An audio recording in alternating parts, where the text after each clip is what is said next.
What sounds like a good idea, but isn't always a good idea? Automation. I'm a big fan of automation. I use processes such as Zapier and other software to improve my businesses, speed up certain things, make the boring stuff less boring and more quick. And it can certainly save you time in terms of extra staffing, man hours, and that sort of stuff. And it can definitely improve your customer service and make the customer journey a lot smoother and faster with less legwork from you. So with all these good things about automation, why would I be saying it's not a good idea and it's something you shouldn't do? Well, I'm going to come to that in a minute, and I'm going to show you in this video how I actually use automation blended with a bit of a human touch to attract new clients, build trust with new people who potentially want to work with me, and also onboard new clients so that we get results for them faster. And it's something that you can definitely 100% use in your own coaching business. I've used it in my physique coaching business, in my business mentoring currently, and I also use it in my gym business. And in all those instances, it's helped me attract more clients, the better clients, the ideal clients, the people I want to work with, and it's helped them get better results faster. And it's also pretty useful as a lead magnet as well. So there's wins all round. But before we get there, let's just go back to why automations are maybe not sometimes a good idea, because it is important not to just jump in like a lot of people do when they find these new things they can automate processes and go, great, I can automate all these things, I don't have to do any work anymore. That's normally when they come unstuck and they start to lose business rather than get more of it. And yes, they do have more time on their hands, more free time, because they've got less customers to work with. So on the face of it, automation is a good idea. It does sound like a good idea. Automate processes so that you don't have to do them and it saves time and money. Great, sounds like a brilliant idea, but only when automation is for the good. And by that I mean when it removes the boring stuff, when it speeds up slow processes, when it saves you money, when it helps make you more money, and when it helps improve customer experience. And I'd argue that that last one is the most important one of all, because if automation doesn't improve your customer service, it may make you money in the short term, but in the long term, it's going to damage your business profit because your customers become unhappy, they leave early, they give you a bad review, they don't return for repeat purchases, and generally feel like you don't really care about them because you never talk to them. It's always a bot. And here's the ironic thing about automations. A lot of coaches have gone, oh, I've got all these automations that speed things up and make my business look so much more professional and valuable. And actually, it's making their business look less valuable. To understand why this might happen, there's a great story. It's not my story. It's a story by Rory Sutherland. He's a great marketer. It's in his book, Alchemy, which is well worth a read. And it's called The Doorman Fallacy. There was this hotel, this big swanky hotel. It had a doorman dressed up in the top hat and the suit and all that other stuff, looked really the business. And when people came to the hotel, the doorman was at the door, opened the door for them, called them a taxi, helped with their luggage, all those sorts of things that you would expect from a swanky hotel with a posh doorman at the front door. And this was all going great until the hotel decided it was going to bring in a business analyst. And what the business analyst did is they looked at all the costs of the hotel. They saw this doorman costing 20, 30k a year, whatever it was. And they said to the hotel, you know what, you could save money. You could install automated doors that open themselves automatically, which cost about £10,000 to put into the hotel, and you would save £30,000 per year. You don't need a doorman, you can save that money. And that sounded great on paper. Great, I'm going to save 20, 30 grand initially for the year, and then continually over those years I'm going to save that money. So why would you not do that? It's a no-brainer. Let's automate that door opening process. So that's what they did. They got rid of the doorman and installed opening doors. And as a result, this fully booked, posh, swanky hotel actually went to struggling to fill its rooms every night. It attracted a lower class of customer who spent less money. They actually lost money in the long term. And the reason is the doorman is not there to open doors. The doorman makes a statement about the business. If you are able to employ a doorman full time to open doors, give them this swanky uniform, and they look nice and posh, the first impression of that hotel when people got out of the cab or walked up to it or walked past it or drove past it was that this was a posh hotel because they had a doorman on the front door welcoming people in. It also dissuaded, let's say, unsavory type people just walking into the hotel because there was this security presence on the front door dissuading that. When people arrived to the hotel, they would immediately think, this is a posh hotel, this is an expensive hotel. It creates both in the customer a feeling of, I am staying in a posh hotel, I am a posh person by association. And it also means that the higher price that the hotel was charging was sort of justified in their eyes because, look, they've got this posh doorman on the front door, they must be posh.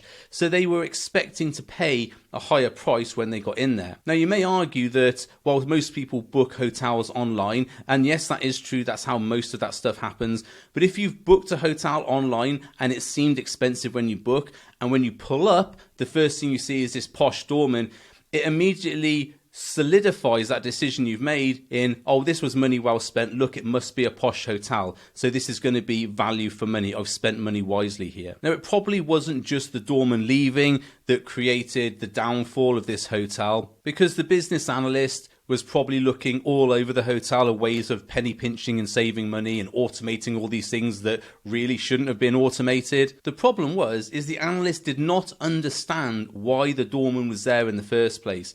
It was not to open the door, because anyone can open their own door, and sure, you can have an automated door that opens. It was to make a statement about the company, about the hotel. And when they started penny pinching and looking at all these ways to save money, they were purely looking at the financial impact and not the customer service impact and the customer experience impact.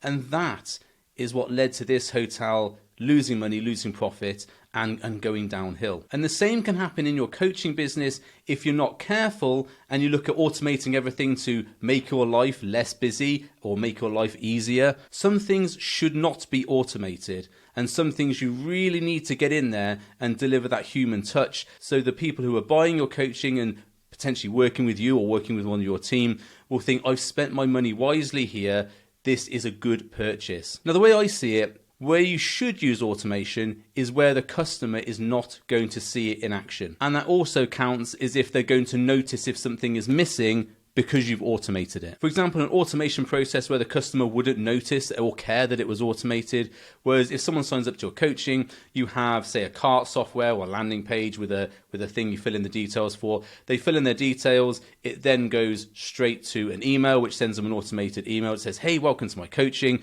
Fill in this onboarding form, and they fill in the form. The manual process for that was here's my bank details, manually transfer the money over. Then you send them the form manually by a link by WhatsApp or an email or something like that. So that process is exactly the same process, but it's a lot longer from your end. The customer or the client gets exactly the same experience, it's just longer for you.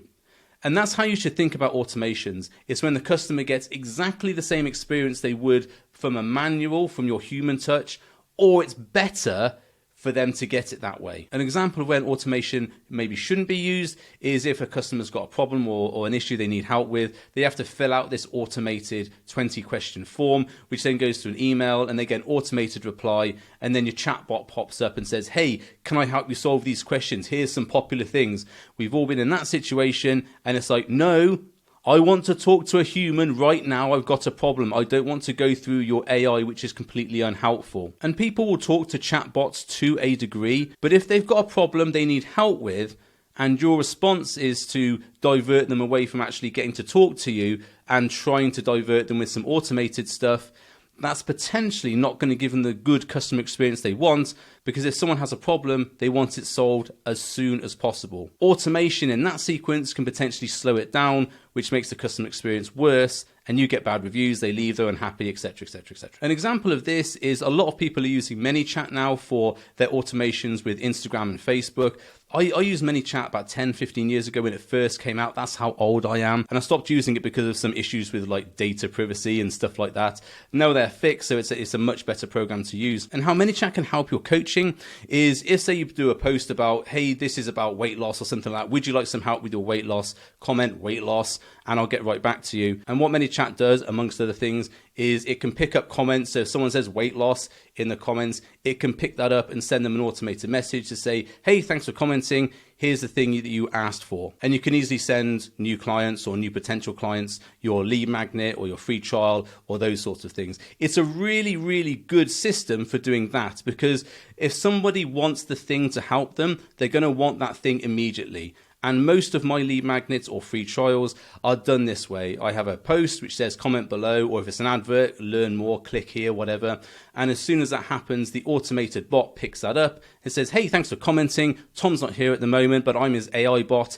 Here's the link to get the thing. And if you need anything else, just comment and Tom will get back to you. Now, how that helps is that it immediately reduces the time that people have to wait, because if they say commented and I'm not on my phone or I'm away from my phone, it might take me an hour to 2 hours to get back to them. And then that's lost time where they wanted that thing and they've now had to wait for it. But the bot can pick that up very quickly and say, here, Tom's not here. Here's the thing. He'll get back to you later on. And I always make sure I follow up any of those things with a message to say, hey, how'd you get on with that thing? Was it helpful? But what I've seen with people doing these many chat funnels is that they've got like 20 different things set up, 20 questions that the bot asks them, and people just get tired of that. And here's the other thing is, if you are going to use a bot, don't pretend it's you that's replying to them, because that will become evident very, very quickly that it's not you. And it's a bit deceptive. People are fine talking to a bot for one or two things if they want to say something quickly, like a lead magnet. But if you tell them it's you and it's not you, that's not going to build trust with them. So if you've ever downloaded one of my lead magnets or commented on one of my posts on Instagram to get one of my lead magnets and the bot pops up, any subsequent things after that is me saying hello to you, because I genuinely care about helping people. I genuinely care. Did my thing help you? And I'd like some feedback. If it didn't, why not? Let me know. And in coaching or mentoring especially, people buy people. They don't buy a coach. They certainly don't buy an automated VA or bot. So the sooner you can have an actual real life conversation with a person, that's going to build trust a whole lot more quickly. If you're going to be working with this person in a one-to-one capacity or in a group capacity, if you've got a group coaching program, they're going to want to talk to you at some stage. Automations are often sold by the people who make automations as the complete one-stop solution to the problem. But they are just a cog in the works, and you still need to add that human element to make sure things are running properly. Use automations to save you time on the things that are running behind the scenes, but for most customer interactions, you'll get a better customer experience and a longer customer retention from actually jumping in and having that human touch. Okay, so here's how I use automations in my businesses to make the client trust building process a lot faster, and also make the client onboarding process a lot faster and a lot easier. You can 100% use this in your own coaching business. I've used it in both my physique, my business coaching, and also my gym. Most of these apps do have a free trial or a free option, but what I found is that to really get the benefit of these automations in the long term, you'll need the paid version in some degree. The ones I use, I think most of the paid options are about £30 a month or just under. So it's not a lot when you consider how much a new coaching client will pay you, and also maybe the time that you would spend doing all these things manually. What I would say here is, if you're just starting out as a coach, you don't need probably any of these automations, because when you start out and if you've got 0 clients, getting to the first 10 clients or so, you can do most of this stuff manually. The main thing you need to think about when you're just starting off is saving money and watching cash flow. So don't do the, oh, look at all the shiny things I'm going to get for my coaching business. You need to put the work in at the front end to understand how these things work manually, to see if they do need to be done automatically. And I'm a big fan of learning how to do something myself before I delegate it out or automate it, because I'm a bit cynical, and when someone comes on to me and says, hey, we can do this thing, it's going to cost you this much money, if I know how hard that job is and I know how much time it would take me, I'm more appreciative of someone who can come along and do it faster and better than me for a reasonable price. I'll post a link to all these apps in the description. Feel free to go and try any of them out. Full disclosure, they are affiliate links, so I will get a few quid if you sign up. And thank you very much if you do. One app that I use a lot is Zapier or Zapier.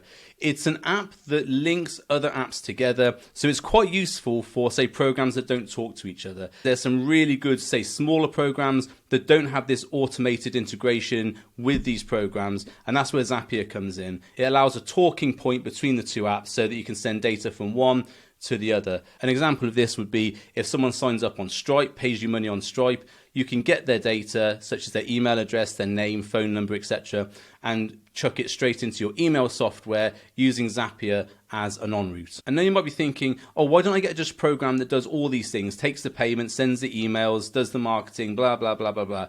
What I've found over the years is that any program that says we do all these things, we're good at everything, is probably not good at doing most of those things because they've been added as an extra thing at the end. So say if you've got, say, PT training software, like an app for workouts, and they start adding in a diet plan or a diet system, it's generally not as good as some of the things that are just for diet systems. And the same with some of these programs that have their own inbuilt email system. Generally, it's very clunky. It doesn't work very well. So I always have separate email. I have separate payment systems. I have separate. The reason for that is that if one of them puts their prices up suddenly or takes some of the features away, I can just go, yeah, okay, I'll just not use you anymore. And it doesn't affect all the other things I'm doing. Whereas if you're using a program where everything is done inside the app, as soon as they say, hey, your price has gone up by £100 a month, you go, shit, because you've now got to find another program that does all those things or get all the separate ones anyway. And they've really got you by the balls there. So don't go for all-in-one software. I mean, you can if you want to, but what I found over 10, 15 years of being in business is that generally the things that do things specifically like email, like payment, like all these other things, they are much better if you get the separate ones and not the all-in-one product. And so that's why you're going to need Zapier to connect all those things together. So I said I'd show you how I both increase client trust and also make onboarding easier. So the way I do that is I use an app called Score App. Now what Score App is basically quiz software, and there are loads of these programs on the market.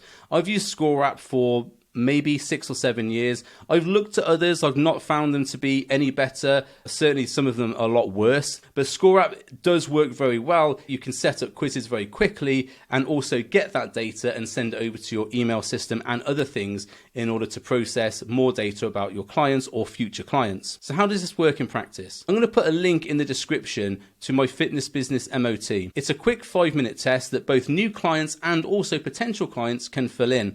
The idea being is it asks you a few questions about your business, how you attract customers, how you sell your product, how you deal with customers once they're inside your system, and it gives you a score based on a number of different criteria. I use customer, product, and then delivery. And from the answers that you give or potential clients give, it then tells you where you're weak, where you're strong, and where you need to improve. And the questions that I put into the Fitness Business MOT are the exact same things I would ask any client on an onboarding. Do they have an email list? Do they email their list regularly? Do they know who their ideal client is? Can they list 100 problems about their ideal client? Can they summarize what their coaching does in a few sentences? Do they have a system for getting testimonials? And all these are the questions I would ask new clients coming in so that we can make both their client acquisition better, faster, more niche. We can sell the program, the product to these new clients very easily. It fits their needs perfectly. And then we can deliver this program perfectly as well. So we get great testimonials and then we can attract new clients. So it's like a bit of a circle going around. And I used to have a similar one, which I used for my physique coaching, which was called the Diet Ecosystem. Again, if you want to try this out, it's what I use for my gym now. So I'll put the link in that as well. And the way the Diet Ecosystem works was there was 4 things you needed to have in your perfect diet in order to get the results you wanted. It was calories in, calories out. No surprise there. Most people know about that.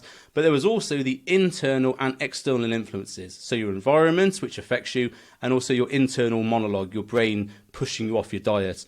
So there are 4 elements. The questions around that, they determined if you knew how much calories you needed to eat, for example, if you trained regularly, if you trained hard, if you were influenced easily by social situations, if you were constantly going off on bad habits. And it gave potential people who were coming to work with me in my physique coaching a good idea about where they needed to work on, and also gave me a good idea where they needed to work on. Now, if you think this through, this works really well for attracting both new clients and working with existing clients or new clients that come in, because anybody who isn't working with you can immediately get an idea about what they need work on, and you can follow that up with specifically targeted emails to say, hey, I noticed you weren't very good at attracting your new customers. Here's some advice. Here's some stuff that I do, some free products you can try to attract new customers.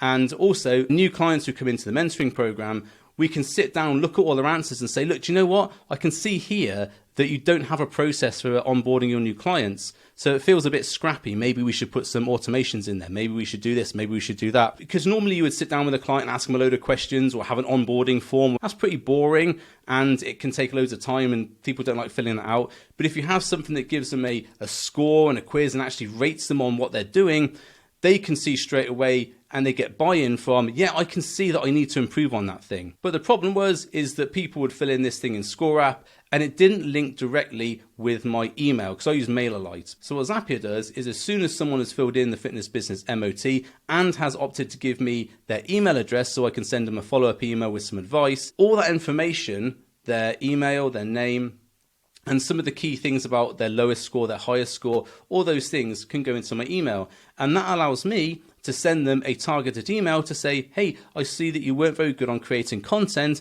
Here's some stuff you might find helpful. And I'm not pushing my coaching at that point. I'm just saying, this might help you. Have a look at it. And I can set that up very quickly in an automation to do all that in a flash so that as soon as they filled in the questionnaire or the fitness business MOT, they get this automated email come through, and then I can follow that up in the future with a more personal approach. And from the personal side, I always add a link to my WhatsApp. So at the bottom of the email, it says, look, if you'd like to discuss anything about this and any more ways I can help you, feel free to drop me a WhatsApp. Here's my link here. And when they press that button and send me a message, that's me they talk to. It's not some automated bot. So I'm using the automated process and then combine that with a personal process at the end. And hopefully I'll talk to some people who need my help and I can help them and we can get some great results together. And how do I make people aware about my fitness business MOT? Well, I go onto Instagram, I do a post about there's 3 different things that you need to be looking for in your business to make the business grow. You need to be able to attract customers, to be able to sell them a product which solves their problems, and you need to be able to deliver that product so they get a really good result and they're willing to give you a really good testimonial. I talk about that in a post and I say comment MOT if you'd like to take the test to find out what's wrong in your business. Once they say MOT in the comments, ManyChat, the automation bot, picks it up and says, hey, thanks for commenting. Here's the link to the fitness business MOT. Hope it helps you. And I would follow that up with a personal message afterwards saying, hey, I just seen that you got 67%. Was that accurate? Did you think that was an accurate way of testing? Do you think that result was fair? Now, some of those conversations just end up in me giving them some tips and answering some questions and giving them some helpful advice. And they go and say, great, thanks for that. I'll go off and do that. They don't need my help, so they don't need to hire me as a mentor. Some people do need my help and they come to work with me and we get great results. So from my perspective, I think that's very fair. That's very ethical. It's a way of helping people, which is what I like to do. And it's also a way of getting people into my business who I know are going to be good customers. The way the full automation works is on Instagram, I'll say, hey, would you like to take the fitness business MOT? It might help you with your business. The coach or the person comments to say, hey, yes, I'd like that. The ManyChat bot picks up that comment and says, hey, thanks for commenting. I'm Tom's automated bot. Here's the link to take the test. Then they take the test. Zapier puts all the information over to my mailing system, and my mailing system sends them an automated email to say, hey, it looks like you've got a really low score in this section. Here's some stuff that might help you get better results with that. And that's all automated. But the personal side comes in about a day or so later. I will follow up every Instagram message that's been sent by the bot to say, hey, how did you get on with that fitness business MOT? Anything you need help with? And that starts a conversation. And yeah, plenty of people will just ghost you. But the people you do start talking to are probably going to be suitable for your coaching business. I'll put all the links to the apps in the description so you can have a go at them. They do take a little bit of time to set up, but once you have got them set up, they're very quick, they work very well. And if you put some money behind Facebook ads, you don't need a lot, £5 to £10 a day. You can actually get some really good results and build your email list really quickly and start talking to your ideal customers very, very quickly indeed. Hope that's been helpful. If you have any questions, feel free to leave a question or comment below. I don't really do outros, so see you on the next video. Bye. Oh, do the fitness business MOT and you'll see how the process works in action. And I look forward to talking to you.